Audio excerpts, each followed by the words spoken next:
Hi అండి, welcome to my channel. AP ఉద్యోగులకి పెన్షనర్లకి 2018-19 సంవత్సరానికి సంబంధించి 30 నెలల డిఆర్ఎస్ సంబంధించి చెల్లింపులని బ్రేకింగ్ న్యూస్ అయితే చూస్తున్నామండి. ముఖ్యంగా ప్రభుత్వ ఉద్యోగ ఉపాధ్యాయులకి కొందరు జూలై 2018 జనవరి 2019 డిఏ బకాయిలు క్లెయిమ్ చేసుకున్నందున క్లెయిమ్ చేసుకునే అవకాశం కల్పించాలని కోరటం అయితే జరిగిందండి, ముఖ్యంగా ఖజానా శాఖను.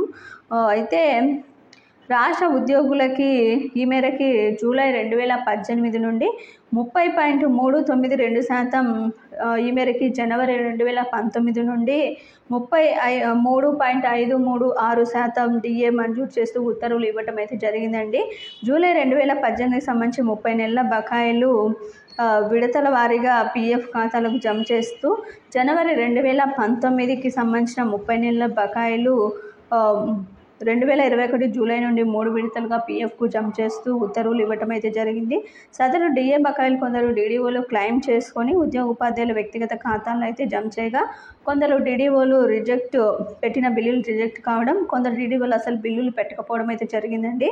ఇప్పుడు వ్యక్తిగతంగా డిఏ క్లెయిమ్ చేసుకునే అవకాశం లేనందున డిఏ ఎనేబుల్ చేయవలసిందిగా ఉంది. అలాగే సదరు 2 డిఏలకు సంబంధించిన బకాయిలు సిపిఎస్ ఖాతాదారులకు నగదుగా చెల్లించవలసి ఉండగా ఇంతవరకు చెల్లింపులు జరగలేదు కనుక జూలై 2018 జనవరి 2019 డిఏ బకాయిలు క్లెయిమ్ చేసుకోని వారు క్లెయిమ్ చేసుకునే అవకాశం కల్పించవలసిందిగా సిఎఫ్ఎంఎస్ ఖాతాదారులకు నగదుగా చెల్లించడానికి తగు చర్యలు తీసుకోవాలని రాష్ట్ర ఉపాధ్యాయుల సంఘం ఎస్టీయూ ఏపీ పక్షాన కోరుతున్నామని చెప్పి ఈ విధంగా లేఖనైతే రాయటం జరిగిందండి.